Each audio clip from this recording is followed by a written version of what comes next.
Danny's Secret Base. A Pokemon Emerald Creepypasta. Before we get started, I need to admit something. I never played Pokemon as a kid. I was one of those children that could hardly ever sit still, you know? Sucked to be stuck in a classroom, but put me on the field and I could run laps all day, no problem. I was about as much of a jock as an old country boy could get. Between school, sports, and helping out my dad on the family farm, I never really had much time for video games. About the only time I ever played them was when some of my cousins would come over.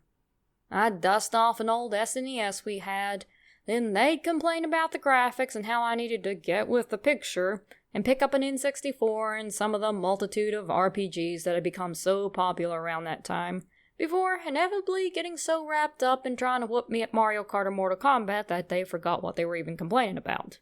My cousin Adrian wasn't the best sport, so on the few times my manic button pressing managed to actually beat him at anything, he'd usually throw a fit that would devolve into a wrestling match, something that he was never really good at, and then usually wound up leaving in a huff after either tapping out or we made enough noise that our moms caught us. At this point, I'm sure you're saying, "But Matt, if you didn't play video games, then why are you telling us this story about some creepy Pokemon game?" Well, I'm getting to that. When I was about 17, I started noticing my energy was leaving big time. At first, I thought maybe I'd been working out too hard.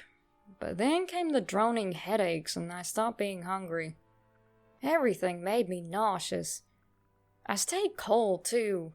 My teachers and teammates started to notice that the once big burly teenager who came to school in cargo shorts even in the dead of winter was suddenly wearing a jacket and baggy sweatpants all the time. And I started bruising up real bad whenever I got banged around on the field, too.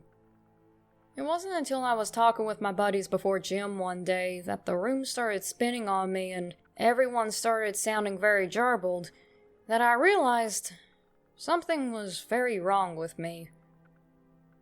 Next thing I know, I'm flat out on my back, staring up at the coach, running his finger in front of my face while everyone else is standing around, looking incredibly confused. Coach called my parents after I came to. I swear, my folks managed to beat the ambulance to school.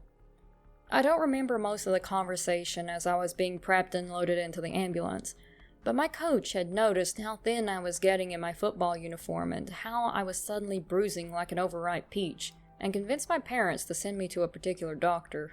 He knew the signs and told them how ugly it looked. God bless that man's heart, because if he hadn't pulled some strings, I might not be telling you this story today. You see, I didn't know it at the time, but I was really sick. Leukemia, kinda sick. The pediatric oncologist explained that's why I felt so rough. Then came the rounds of chemo and the wait for bone marrow transplants. Fortunately, I wound up lucking out in that both my older brother and one of my classmates' parents were matches for me. Of course, the treatments were pretty intensive, so I wound up in the hospital a lot. This meant I had little else to do but sit still, which I hated. I honestly might have lost my mind if it hadn't been for my cousin Adrian. Yeah, that Adrian. He stopped being so much of a snotty little game elitist when his folks told him what was going on with me, and he actually wound up visiting me probably more often than anyone outside of my immediate family. Of course, this didn't mean he stopped blathering on about video games entirely, but he actually did something more than whine this time around.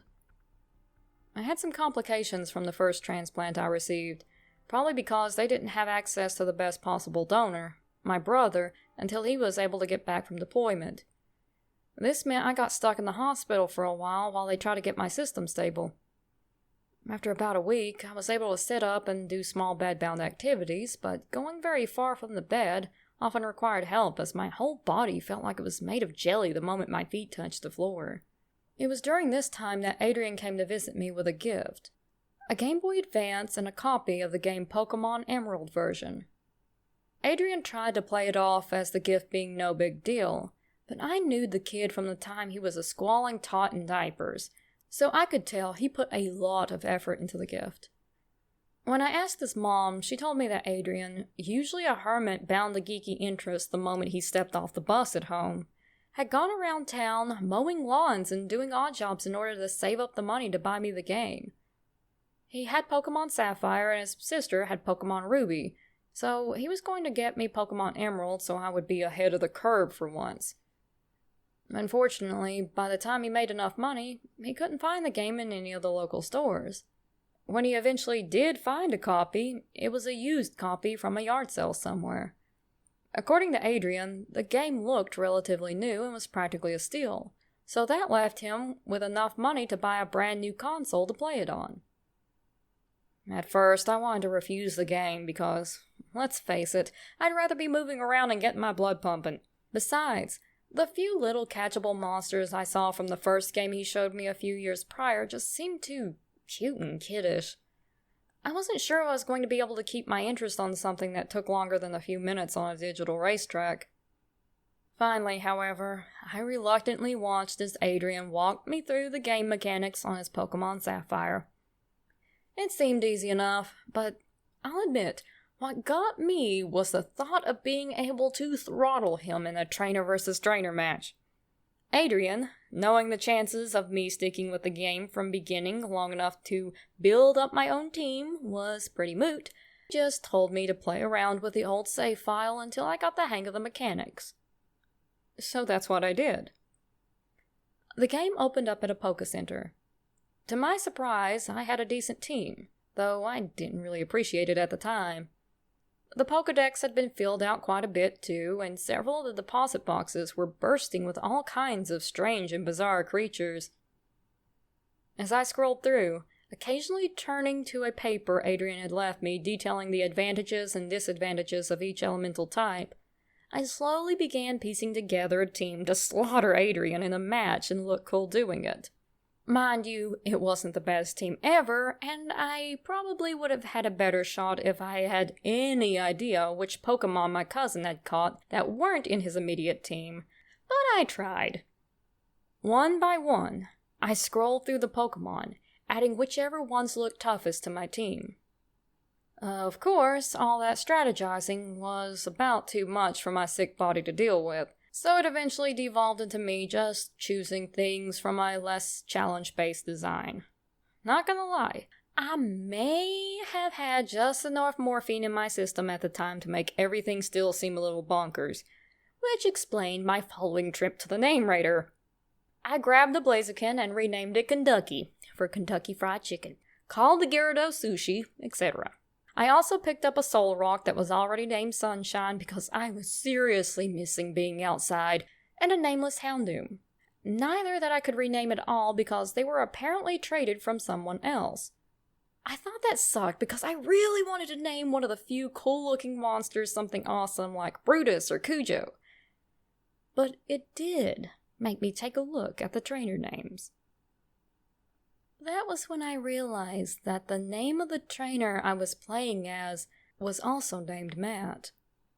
To be fair, it didn't sink in that Adrian hadn't named the trainer that for me. I figured there was a way in the game to change your trainer names, same as with the Pokemon, and Adrian had just forgotten to tell me. I honestly had no idea that the kid who had the game before me had the same name as me. Team sufficiently assembled and renamed, I set out to find something that would make this game worth playing. To my surprise, I actually found the battling system to be pretty fun. The game's quest line had been partially completed, leaving me just shy of the Fort Tree City gym badge. I picked up the gist of the game and found myself continuing to collect badges where the previous gamer had left off. Eventually, I discovered what HMs and TMs were for and was able to start backtracking across the rest of the world. I played the game on and off for the next 3 days, since I really didn't have that much energy to work with. Adrian had some big tests coming up, so I didn't see him for the remainder of the week, leaving me to try to figure out what to do in the game on my own. I was treating it mostly as a wide-open sandbox game at this point as I got sidetracked on my way to the Elite Four. As I came upon Route 119, I came across what looked like a very squat, very wide tree with a hole in it. Intrigued about what sort of cave I might have found, I headed inside. Instead of a cave or a hidden dungeon, I was greeted with a small room and the location caption, Danny's Base. The room was divided into 2 smaller rooms. It looked very much like the inside of a little house, albeit one with leaves for walls. There were a couple of rugs, a few flower pots, etc. At the top of the screen was a desk made from a huge bush and a chair. On the wall behind the desk was some sort of poster, and on the desk itself was a Torchic doll. Directly to the left of the desk was a youngster trainer sprite. I walked up and talked to the sprite. Up to this point, most everyone I had talked to that appeared in any location in the game before Fort Tree City would not battle me. But here, I found my fight. He gave me some generic dialogue about how hard he worked to find this base before the battle sequence opened. The team he had was very underleveled compared to my own. In fact, the only Pokemon the trainer had was a Marsh Stomp, a Wingull, and a Poochyena. I had him wiped out in no time. After the winner of the match was announced, the trainer's sprite appeared back on the screen. It read, "Youngster Danny. I can't keep going. I surrender." And then the battle ended. After looking around the base a bit more, I headed out to continue exploring and battling my way through the game. Before long, I stumbled across a familiar cave-like entrance, this one in the side of a cliff. I entered to find a room of blue stone, this time with much less furniture. The desk, wishing it was a bush, remained, as did the Torchic doll. Only this time, the doll was on the opposite side of the desk, just a few squares away from a bed. Besides that and a couple of rugs, the only other notable thing inside was another youngster trainer sprite. Again, I walked up to him to talk. The dialogue read, "Hey, I missed you. But that's okay. You're here now. Want to have a battle?" Of course, I said yes, and the next battle commenced. Sure enough, the trainer was another youngster Danny. He sent out the same team as before, only all 3 Pokemon had gained several levels, and the Poochyena had evolved. I still defeated him with ease, which left me with another congratulatory message and the following in-battle dialogue. Youngster Danny. "Hurry up and get better so we can play again." That puzzled me. Hurry up and get better? I shook my head and glanced at my IV bag. To my knowledge, they hadn't dosed me with any painkillers recently, so I shouldn't have been seeing stuff. I looked back down at the screen, but I guess either I'd hit the wrong button or the dialogue was timed, because the battle screen quickly faded back into the room of the secret base. Thinking maybe I was just feeling tired, I resumed my journey, thinking no more of the strange message. The next time I came across a secret base, it was hidden in a tree. I about didn't even check this. There was no telltale opening, but instead some vines trailing up the side as a supposed giveaway. Once again, I found myself strangely in another Danny's base. This time, music tiles led from the door toward the top of the screen, eventually disappearing. I followed the strangely spaced blocks, listening to the monotone beep of a single note all the way up to the only room with furniture besides a vending machine and what looked like a trash can. This time, there was just a bed with a tiny table on each side, one bearing a pot full of pink flowers in full bloom, the other with a Torchic doll. There was also the youngster sprite again, who only turned from staring at the bed when I spoke to him. He said, "You'll be back to school in no time. You've only got to deal with this for a little while longer. In the meantime, how about we battle?" At this point, I started to wonder if Danny was actually my cousin Adrian. Could he have been leaving me these encouraging messages? It was possible, but it really didn't seem like him. Adrian was never really wordy with his affections. His idea of trying to cheer someone up was an awkward pat on the shoulder, and that was if he was pretty much cornered by them. Back then, the only thing more awkward than dropping a bad news bomb on Adrian was Adrian's attempts to get away from anything even remotely regarding emotion, at least the depressing kind. Still, what other explanation was there? Another battle, another slightly more powerful, now slightly bigger team. When ended, as expected, there was more dialogue. Youngster Danny. Not even cancer can stop my best bud. You got this, Matt. Best bud? Yeah, no. This definitely couldn't be Adrian's doing. We were alright pals, I guess. On about as decent terms as cousins could be, I suppose. But his best friends were a couple of other geeks that liked to play video games with him on the weekends. I'd met them a few times when I'd visited his house. Then what was all this about? If anything could be said of me back then, it was that once I put my mind to something, nothing could stop me from seeing it through to the end. So, despite my being utterly drained from my illness and treatments, having a chest that was all bruised up from being a leukemia patient who had just had CPR done on him only a week before, and just in a state of being constantly achy, I wanted to see if there were any other bases with this strange Danny character in them. And believe me, there were. Every single time after that, the setup was similar. A bed, 2 small tables, the Torchic doll, the pot of flowers, and youngster Danny. It started to get a little creepy when whoever made the bases began adding Pokemon healing stations nearby, usually blocked off by desks pushed together to make them seem like walls. There would also be a line of those same note music blocks in there, spaced out to give the same nonsensical constant tone as you walked over them. However, I also noticed that each time I walked into another secret base, the screen would dim just a bit. Like, not much to notice really, just slightly. The color palette seemed to get a bit, I guess the best way to put it is grimier. Like, the grass and the tree bases, usually made up of warm-colored soil and bright green leaves, now had a paler, dried-out look to the floor, and the yellower, sort of olive hue to the leaves, kind of like they were drying up. It always went back to normal whenever I left the room, though. The dialogue from the youngster Danny started to get more depressing, too. You gotta get better so you can come battle me. Race you to the Elite Four, buddy. When are you gonna come back, Matt? I miss battling with you. We all miss you. You just gotta stay focused, buddy. I know you can fight this. I know what you're really made of. You just gotta keep fighting, Matt. I believe in you. Matt, you gotta fight this. You do. I can't lose my best friend. Matt, stay with us. Please. As the optimism left youngster Danny's speech, I started to realize that the music was now starting to get quieter whenever I entered the base.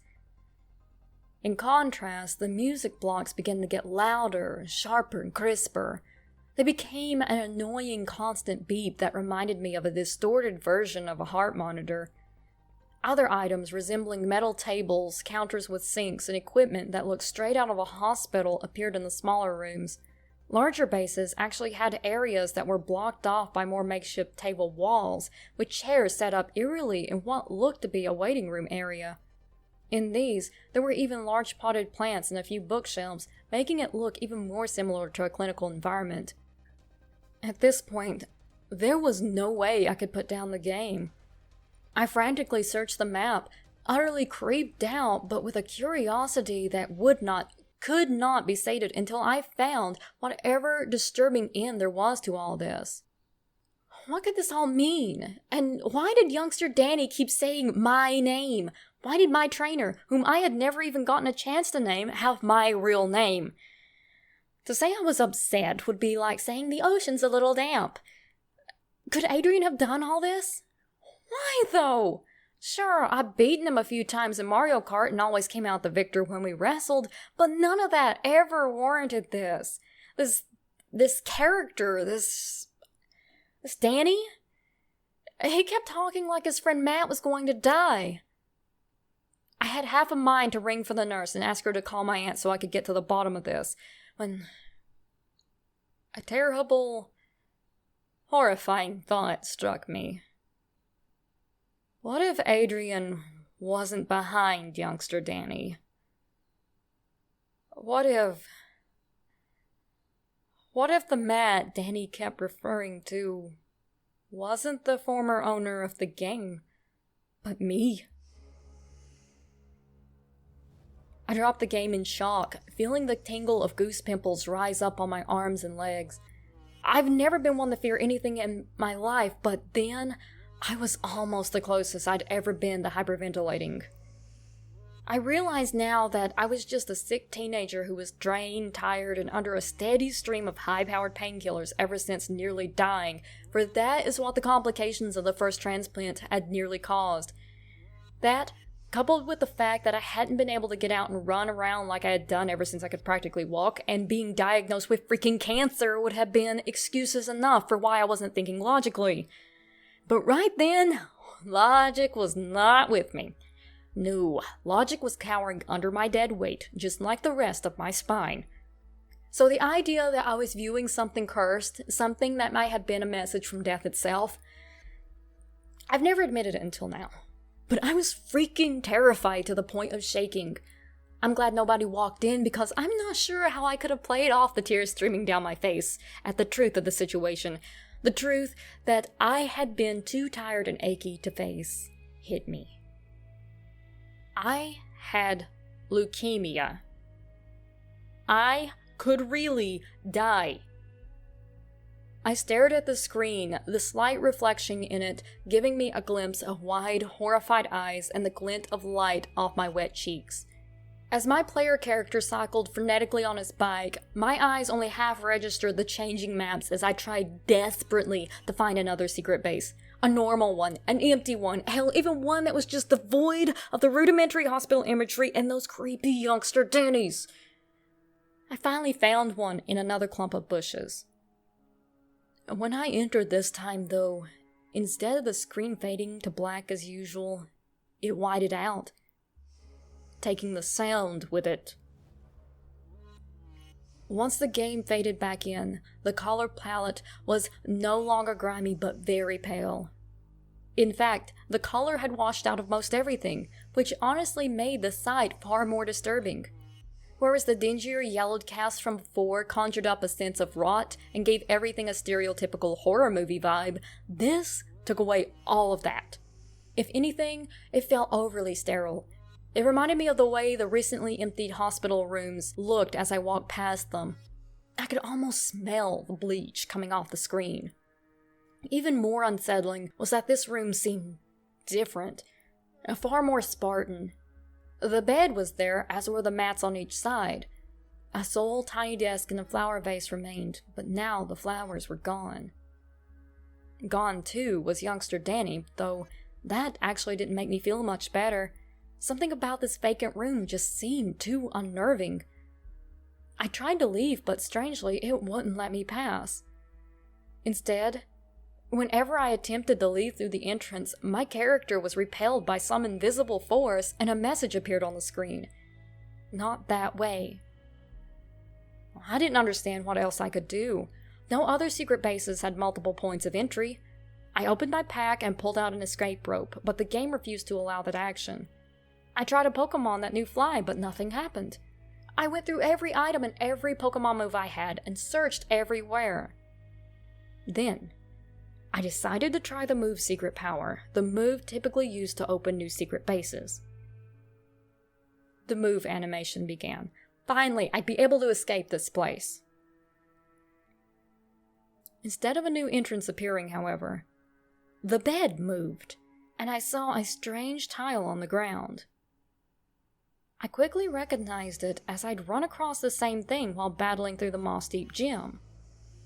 It was a warp tile. But why in a secret base?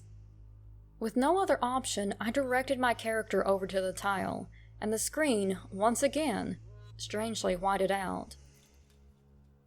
Instead of a secret base, I was teleported to a grassy area outdoors.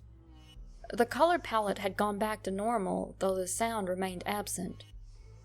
There were a few trees here and there, as well as little patches of flowers swaying in non-existent wind. I tried to walk down, but the map just ended, making the usual bump noise when you hit a wall. When I walked up, I saw blue sky and what looked to be the top of a hill, edge of a cliff. I'm not certain.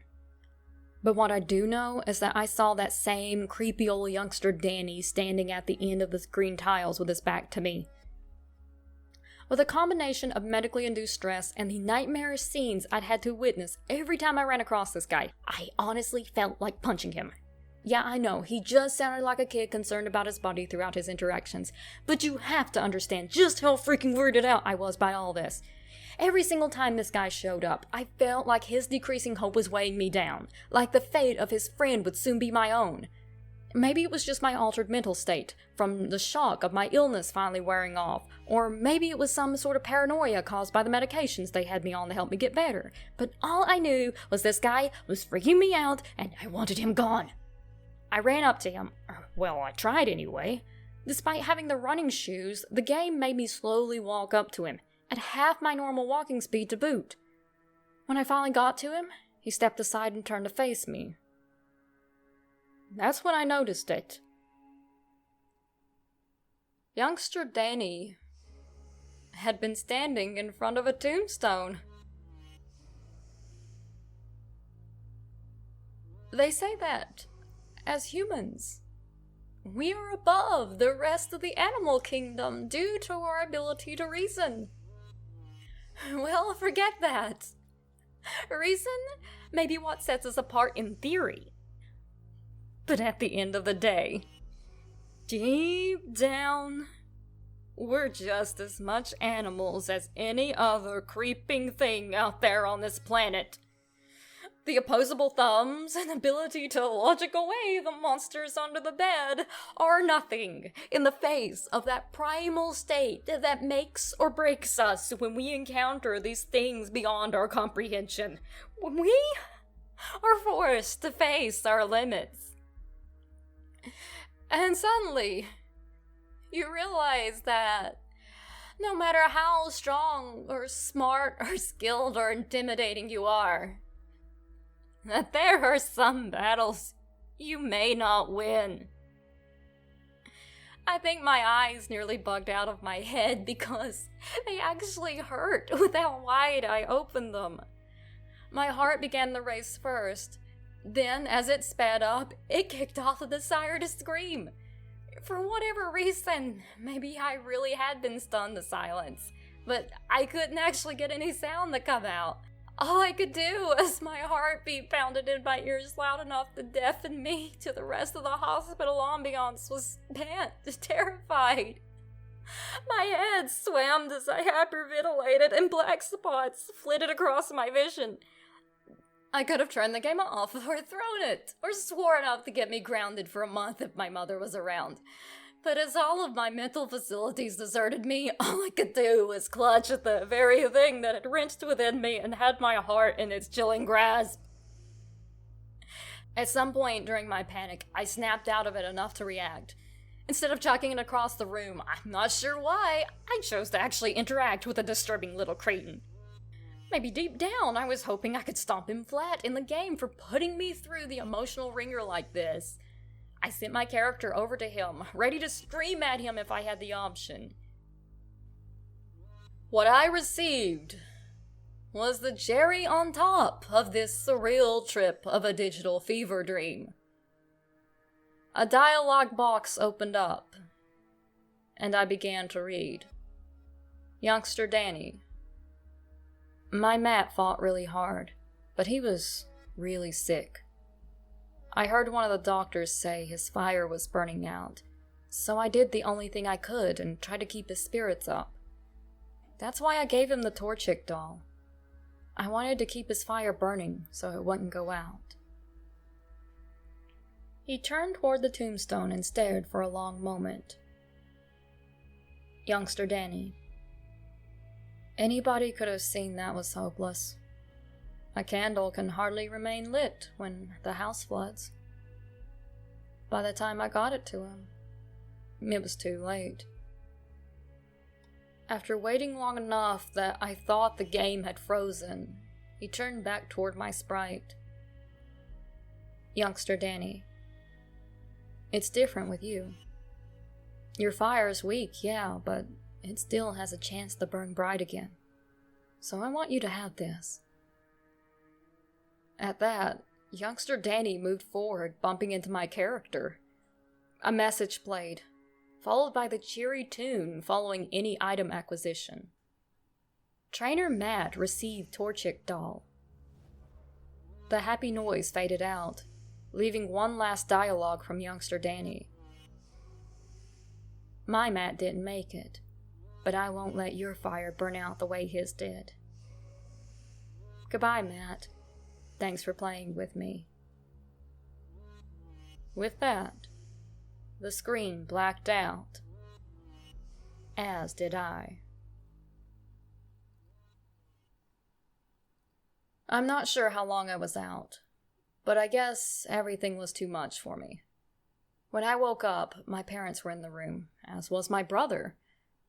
If I had been my usual self, I would have tackled him with a hug, as I hadn't been in the same room with this guy since he was deployed over a year before. The creepy Pokemon game was completely forgotten in my joy at seeing my own best buddy again. Of course, his arrival heralded more than having our family back together again. My brother was a perfect match, so once everything was ready to go, I had my next bone marrow transplant, and this one worked.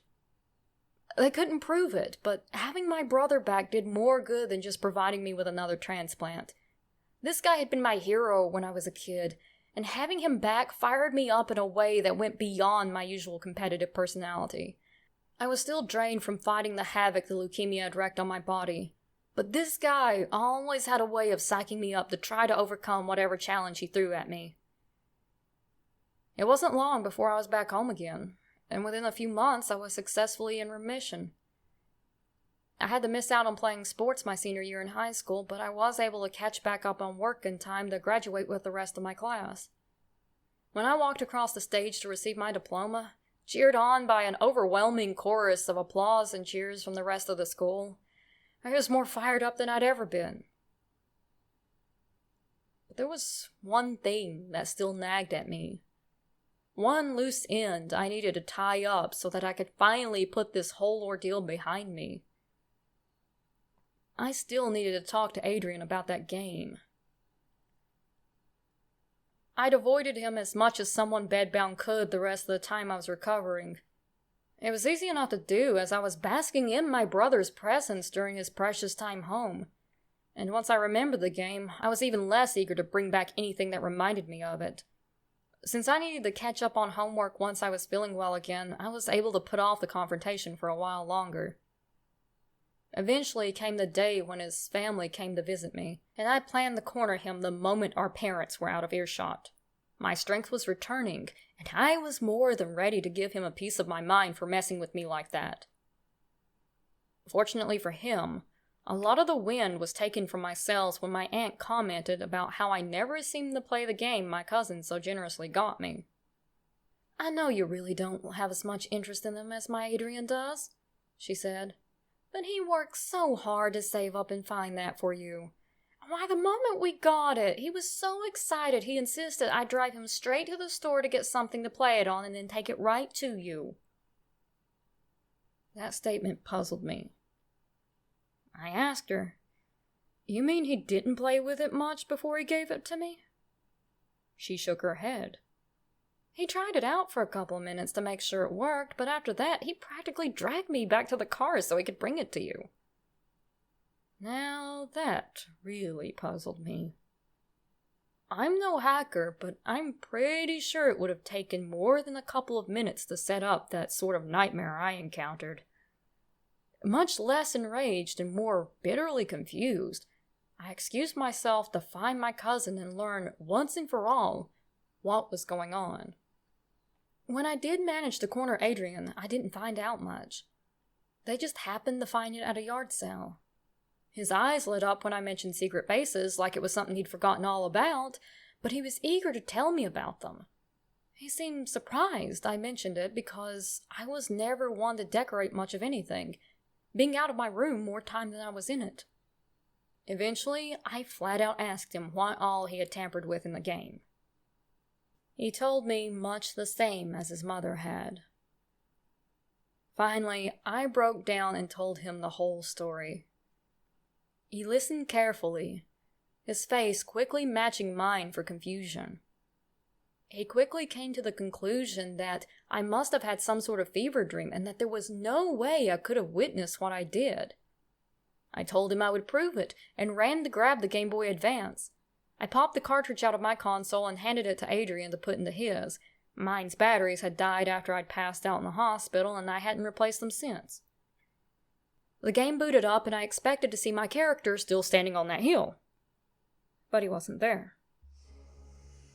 Neither was he back in a secret base, outside of a Poke Center, or anywhere I had originally saved. Instead, my character was just outside of their home in Little Root Town. Adrian brought up the menu, and I saw that the Pokemon and Pokedex selection options were absent, and my character's name was now Matt in all lowercase letters. Adrian then brought up the bag. The Pokeballs, escape ropes, potions, and almost all else was gone, leaving behind only two things: a letter and a single Torchic doll. I took the game from Adrian, who just let me ease it from his hands without protest. I brought up the letter and read its message. Keep your fire burning bright. Danny.